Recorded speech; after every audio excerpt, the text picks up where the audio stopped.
భారత వ్యోమగామి శుభాంశు శుక్లా అంతరిక్ష యాత్ర ఆయన చేసే పరిశోధనలపై మా ప్రతినిధి వెంకటేశ్వర ప్రసాద్ అందిస్తున్న స్పెషల్ స్టోరీ ఇప్పుడు. శుభాంశు శుక్లా అంతరిక్షానికి వెళ్లారు. 41 ఏళ్ల తర్వాత స్పేస్లో అడుగుపెట్టిన తొలి భారత వ్యోమగామిగా కీర్తి గడించారు. ఇది కోట్లాది మంది భారతీయుల హృదయాలను ఉప్పొంగేలా చేసింది. అయితే 14 రోజుల యాత్రలో శుభాంశు ఏం చేస్తారు? ఆయన పరిశోధనల ప్రణాళిక ఏంటి? శుభాంశు అంతరిక్ష యాత్ర పరిశోధనలతో దేశానికి ప్రయోజనం ఎంత?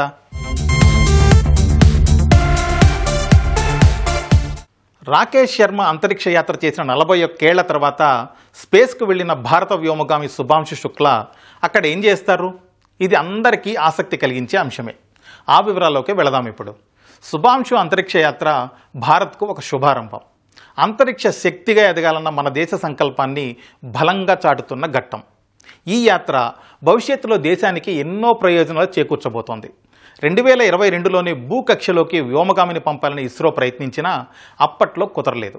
అయినా మొక్కవోని దీక్షతో కృషి కొనసాగించిన ఇస్రో గగన్యాన్ మిషన్ ద్వారా 2027లో అంతరిక్షంలోకి వ్యోమగామిని పంపేందుకు సన్నద్ధమైంది. ఆ లక్ష్యం నెరవేరడానికి యాక్సియం 4 మిషన్ తోడ్పడుతుంది.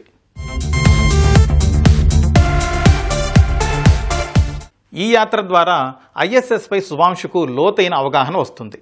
రాకెట్లో క్యాబిన్ వాతావరణం, డిస్ప్లే వ్యవస్థ, స్క్రీన్ నిర్వహణ గురించి తెలుసుకుంటారు. గురుత్వాకర్షణ శక్తి లేని చోట ఎలా వ్యవహరించాలో అర్థం చేసుకుంటారు. దీని ఆధారంగా గగన్యాన్ రాకెట్ క్యాబిన్ ఆకృతిని మరింత అభివృద్ధి చేయడం లేదా పూర్తిగా మార్చుకోవాల్సి వస్తే ఆ మేరకు సిద్ధం కావచ్చు. తాను అధ్యయనం చేసిన నేర్చుకున్న అంశాలపై మిగిలిన గగన్యాత్రీలకు మార్గదర్శనం చేస్తారు. ఇవన్నీ సిమ్యులేటర్తో సాధ్యం కావు. ఇక పెద్దగా పరిచయం లేని వాళ్లతో స్పేస్లో 2 వారాలు కలిసి ఉండడం ద్వారా ఎలా సర్దుకుపోవాలో శుభాంశుకు తెలుస్తుంది. ఈ యాత్ర కోసం వివిధ దేశాలతో జరిగిన చర్చలు దౌత్య సంబంధాల మెరుగుదల, సాంకేతికత బదిలీకి ఉపయోగపడతాయి.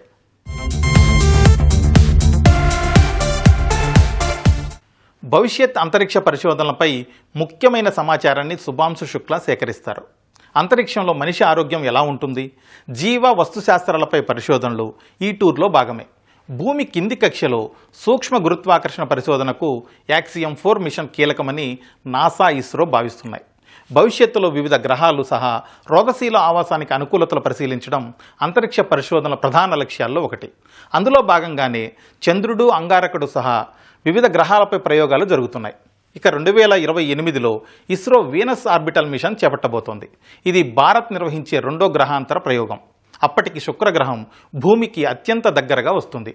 అందుకే విఓఎం ఉపగ్రహ ప్రయోగానికి 2028 అనువైనదని శాస్త్రవేత్తల అంచనా. భూమిలాగే శుక్రగ్రహం ఆవాసయోగ్యంగా ఉంటుందని శాస్త్రవేత్తలు చెబుతున్నారు. శుక్రగ్రహ ఉపరితలం, వాతావరణంపై సౌర ప్రభావం సహా వివిధ అంశాలపై పరిశోధనలు చేస్తారు. అలా శుభాంశు సాధించే అనుభవం భారత్కు అత్యంత కీలకం కాబోతోంది. కర్ణాటక, కేరళ నుంచి కొన్ని రకాల విత్తనాలను శుభాంశు శుక్లా అంతరిక్షానికి తీసుకెళ్లారు. ధార్వాడ వ్యవసాయ విజ్ఞాన విశ్వవిద్యాలయం యుఏఎస్ సూచనలతో పెసలు, మెంతి గింజలు పట్టుకెళ్లారు. ఇక్కడ ఒక ప్రత్యేక డబ్బాలో ఉంచి 2 రోజుల పాటు నీళ్లు పోయడంతో ఆ గింజలు మొలకెత్తాయి. వాటిని ఐఎస్ఎస్కు తీసుకెళ్లిన శుభాంశు స్పెషల్గా తీర్చిదిద్దిన శీతల డబ్బాల్లో పదిలం చేశారు. అలాగే రోజు అక్కడ నీళ్లు పోస్తుంటారు. అంతరిక్షం నుంచి వచ్చాక ధార్వాడ వర్సిటీకి వాటిని అందజేస్తారు. కేరళ నుంచి జ్యోతి, ఉమా రకం వరి వంగడాలు, వెల్లాయని విజయ్ టమోటా రకం, కనకమణి పప్పు, అలాగే సూర్య వంకాయ విత్తనాలు, తిలతార నువ్వులు శుక్లా వెంట తీసుకెళ్లిన వాటిలో ఉన్నాయి.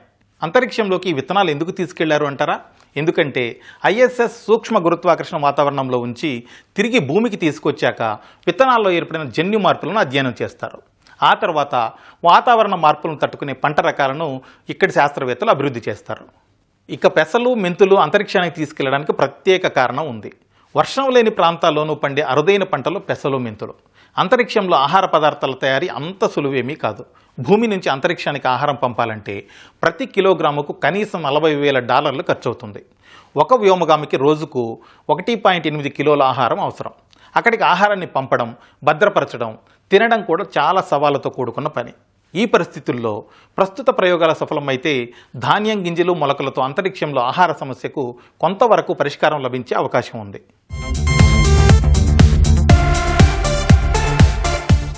ఇవే కాదు, అంతరిక్ష పరిజ్ఞానం మన సమాజము ప్రజలకు ఉపయోగపడాలన్నది ఇస్రో లక్ష్యం. దశాబ్దాలుగా అదే సంకల్పంతో పనిచేస్తుంది. సమాచార రంగంలో విప్లవాత్మక మార్పులకు అంతరిక్ష ప్రయోగాలే కారణం. Remote sensing, hyper spectral image, navigation, ఖచ్చితమైన తుపాను హెచ్చరికలకు స్పేస్ టెక్నాలజీనే కారణం. ఆర్థిక లావాదేవీల్లో అతి ముఖ్యమైన యూపీఐ, ఏటీఎంల నిర్వహణ అలా సాధ్యమైనదే. మున్ముందు అంతరిక్ష కార్యక్రమాల్లో ప్రైవేటు భాగస్వామ్యం కీలకం కాబోతోంది. అమెరికాలో ఇది ఇప్పటికే స్పష్టంగా కనిపిస్తుంది. అంతర్జాతీయ అంతరిక్ష ఆర్థిక వ్యవస్థలో 2% ఉన్న భారత వాటా ప్రైవేటు భాగస్వామ్యంతో మరింత పెరగడం ఖాయం. దానివల్ల కొత్త అవకాశాలు వస్తాయి, ఉపాధి కల్పన జరుగుతుంది. అలాగే భారత ఆర్థిక వ్యవస్థ మరింత అభివృద్ధి చెందుతుంది. ఇవన్నీ జరగాలంటే రాకెట్ ప్రయోగాలు, వ్యోమగాముల అంతరిక్ష యాత్రలు తప్పనిసరి.